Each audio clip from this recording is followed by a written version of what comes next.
अगली कड़ी में प्रियम्बल के लिए मैं श्री सुरेंद्र सिंह मिस तुलिका को आमंत्रित करना चाहूंगा मंच पर। श्री सुरेंद्र जी मिस तुलिका आए, कृपया जोरदार तालियों से उनका स्वागत करें।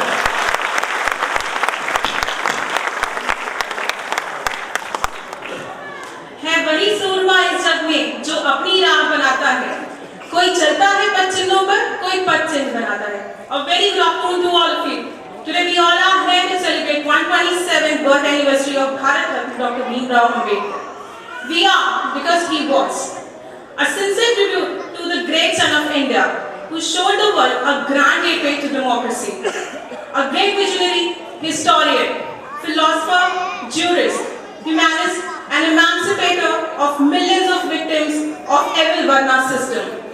Ladies and gentlemen, Baba Saheb gave our people justice and equality.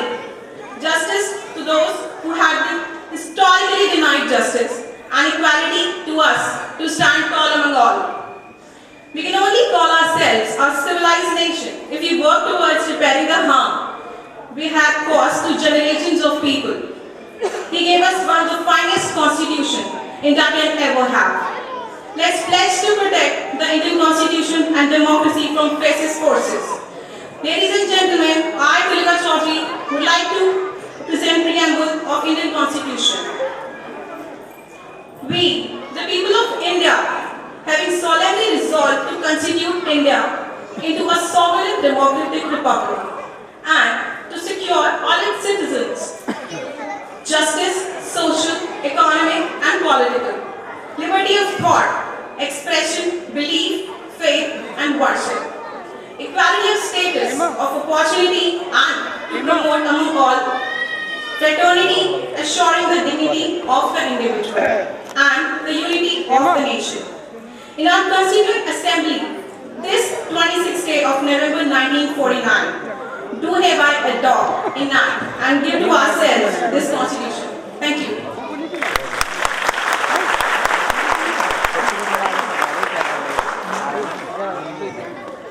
आदरणीय मुख्य अतिथि महोदय और सभी अतिथिगण, सभी को मेरा सादर जय हिंद। आज हम सभी लोग बाबा साहब की 127वीं जयंती मनाने के लिए यहाँ पर एकत्रित हुए हैं। मुझे अपार खुशी है कि हमारा जो ऑडिटोरियम है वो ओवरफ्लो हो चुका है और क्राउड को कंट्रोल करना मुश्किल लग रहा है, लेकिन हम बाबा साहब की 127वीं जयंती मना रहे हैं। उससे पहले मैं बताना चाहूँगा कि बाबा साहब जो देश की एकमात्र ऐसी हस्ती थे जो एजुकेशन और सामाजिक कार्य करने में जिनकी बराबरी शायद ही हमारे हिंदुस्तान में नहीं करे हैं। उसी चीज़ को ध्यान में रखते हुए बाबा साहब ने हमारे भारत का एक संविधान लिखा और भारत का संविधान लिखने के लिए उनकी क्या मंशा थी, उन्होंने कैसा भारत चाहा था, वो उन्होंने भारतीय संविधान लिखने से पहले अपनी प्रस्तावना में उसको लिखा है। और जो प्रस्तावना मैं आपको अभी पढ़ के सुनाऊंगा उसकी एक एक शब्द पे गौर कीजिएगा। हम भारत के लोग भारत को एक संपूर्ण प्रभुत्व संपन्न समाजवादी पंथ निरपेक्ष लोकतंत्रात्मक गणराज्य बनाने के लिए तथा उसके समस्त नागरिकों को सामाजिक आर्थिक और राजनीतिक न्याय, विचार, अभिव्यक्ति, विश्वास, धर्म और उपासना की स्वतंत्रता, प्रतिष्ठा और अवसर की क्षमता प्राप्त कराने के लिए तथा उन सब में व्यक्ति की गरिमा और राष्ट्र की एकता और अखंडता सुनिश्चित करने वाली बंधुता बढ़ाने के लिए दृढ़ संकल्प होकर अपने इस संविधान सभा में आज दिनांक 26 नवंबर 1949 ईस्वी मिति मार्गशीर्ष शुक्ला सप्तमी संवत 2006 विक्रमी को एकत्र द्वारा इस संविधान को अंगीकृत, अधिनियमित और आत्मार्पित करते हैं। ऐसा सपनों का संविधान भारत भारत का ऐसा सपनों का संविधान बाबा साहब ने सोचा था। उसमें बहुत कुछ हुआ भी है और बहुत कुछ होना भी है। अगर हम सभी लोग पढ़ेंगे लिखेंगे और इस प्रस्तावना को इम्प्लीमेंट करें, अपने जीवन में सोचें कि हम कैसा भारत चाहते हैं, तो मैं समझता हूँ que हर नागरिक एक समृद्ध देश बनाने में अपना योगदान दे सकता है। इसी के साथ मैं सभी को शामिल करूँ। धन्यवाद।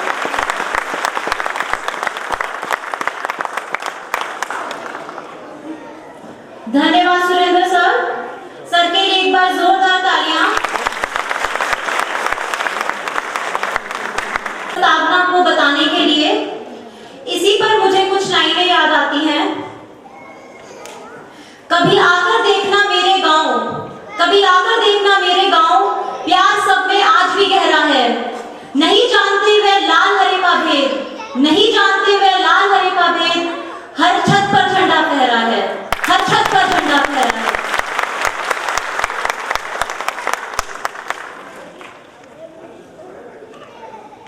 मूविंग ऑन टू नेक्स्ट, बाबा साहब के जन्म दिवस पर हम एक और महान हस्ती को याद करने जा रहे हैं। वह कोई और नहीं, त्याग और बलिदान की देवी माता रमाबाई हैं।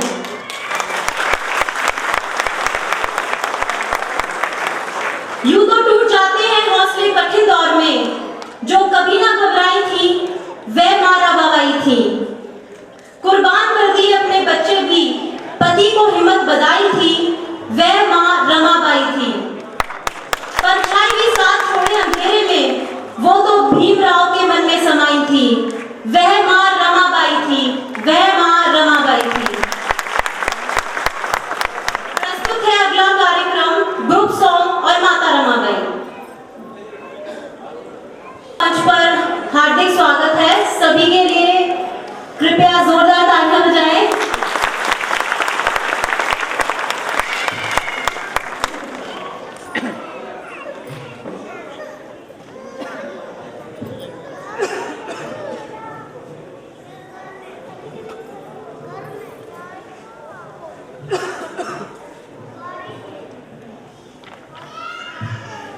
टीम का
हेलो, गुणगान करने वाली टीम के लिए एक बार फिर से जोरदार तालियां।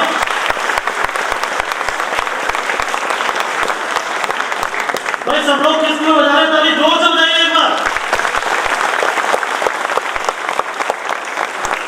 हाँ तो ठीक है। एक लाख चलता रहा, रात भर सपने चले, यहाँ तक तो ठीक है। ये न पूछो रात भर सपनों में क्या चलता रहा। रुक गए हम लोग इसलिए ही पीछे रह गए। भाई शांति बनाए रखें और ध्यान से सुने। रुक गए हम लोग इसलिए ही पीछे रह गए, हम रुके लेकिन हमारा रास्ता चलता रहा। कौन अच्छा है बुरा है कौन इसमें मत उलझ, कौन अच्छा है बुरा है कौन इसमें मत उलझ। ये तो दुनिया है यहाँ अच्छा बुरा चलता रहा। जिंदगी में सिर्फ ऐसे लोग ही कुछ कर सके जिनके संग करने या बनने का नशा चलता रहा। करने या मरने के संघर्ष को आगे बढ़ाते हुए बाबा साहब का गुणगान करने के लिए, राष्ट्र निर्माण में उनके योगदान का गुणगान करने के लिए इसी कड़ी में मैं श्री हरीश जी को आमंत्रित करना चाहूंगा। श्री हरीश जी कृपया मंच पर आए, उनके लिए जोरदार तालियां एक बार।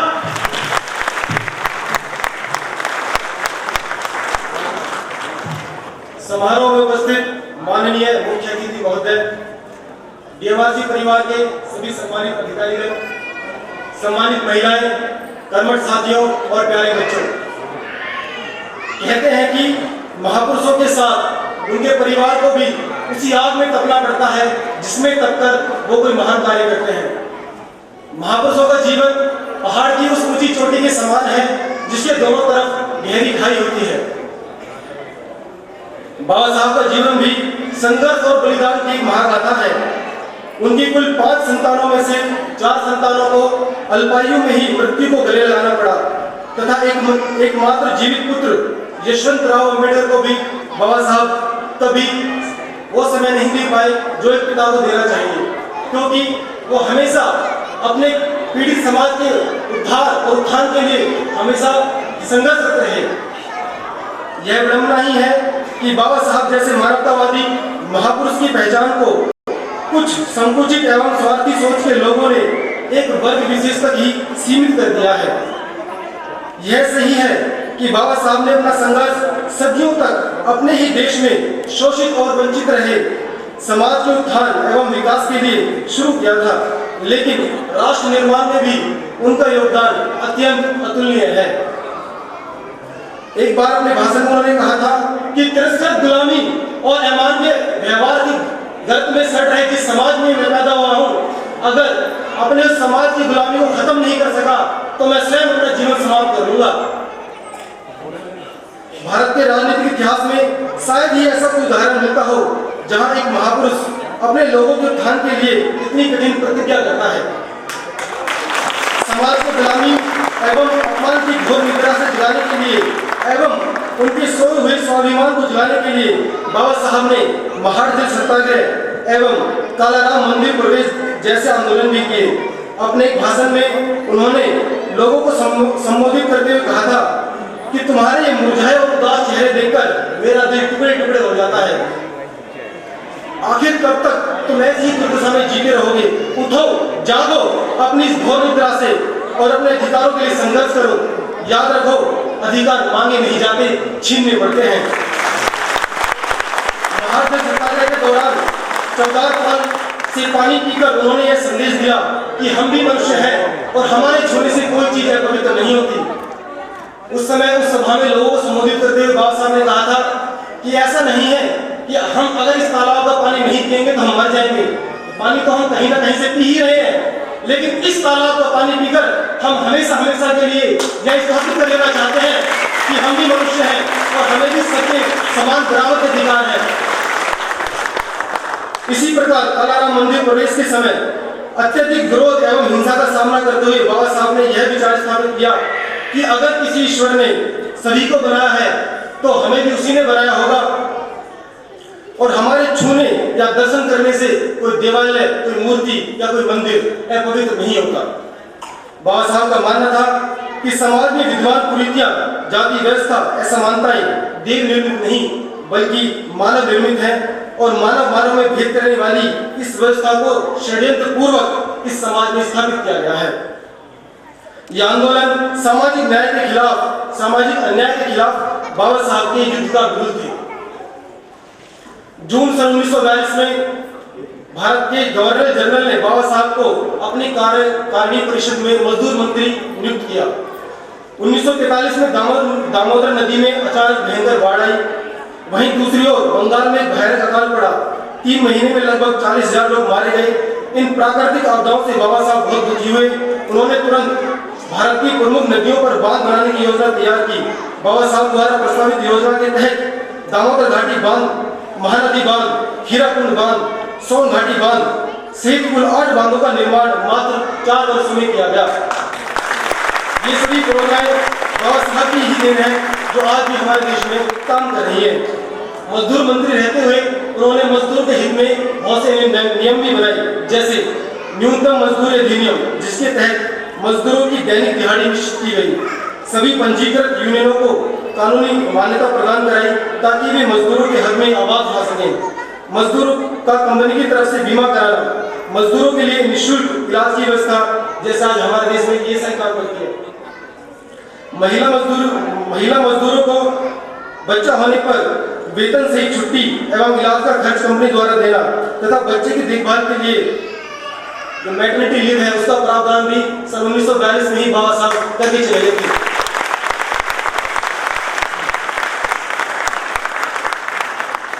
आरबीआई की स्थापना में भी सर्वप्रथम बाबा साहब की ही देन है कि ये विचार सबसे पहले बाबा साहब के दिमाग में आया था। उन्हें निजी बैंकों पर बिल्कुल विश्वास नहीं था, अतः रिजर्व बैंक ऑफ इंडिया की स्थापना में बाबा साहब का बहुत बड़ा योगदान है। बाबा साहब कहते थे कि व्यक्ति मर जाते हैं और साथ में विचार भी, अगर उनका प्रचार प्रसार ना किया जाए। समाज को शिक्षा, संगठन और संघर्ष का संदेश देने वाले अम्बेडकर समता, स्वतंत्रता, बंधुता एवं न्याय पर आधारित एक सभ्य समाज की स्थापना करना चाहते थे।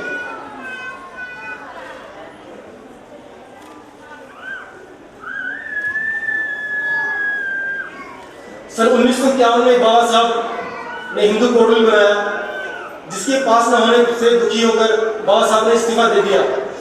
वो महिलाओं की मुक्ति के सारे रास्ते खोल देना चाहते थे। वो चाहते थे कि जो अधिकार हमारे समाज में पुरुषों को मिले हैं, वही समान अधिकार महिलाओं को भी मिले। उनका कहना था कि मैं किसी भी देश या समाज की तरक्की को इस पैमाने पर रखता हूँ कि उस देश या समाज की महिलाओं ने कितनी तरक्की की है। लेकिन उस समय किन्हीं राजनीतिक कारणों से हिंदू कोड बिल पास नहीं हो पाया और बाबा साहब ने इस्तीफा दे दिया। बाबा साहब के इस्तीफे पर उस समय के अखबार टाइम्स ऑफ इंडिया समाचार पत्र ने लिखा था, अंबेडकर मंत्रिमंडल में काफी ठोस कार्य करके जा रहे हैं। पहले ही मंत्रिमंडल में बुद्धिमान लोगों की कमी है। अब अंबेडकर जैसे महाविद्वान एवं विद्या विभूषित मंत्री के जाने से मंत्रिमंडल कमजोर हो रहा है।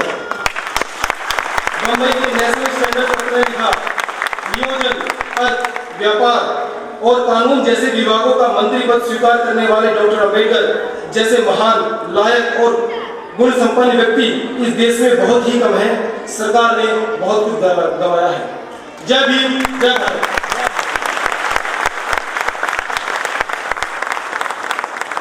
एक बार जोरदार तालियां हरीश सर के लिए। और धन्यवाद हरीश जी, सर बाबा साहब के योगदान के बारे में हमें जानकारी देने के लिए।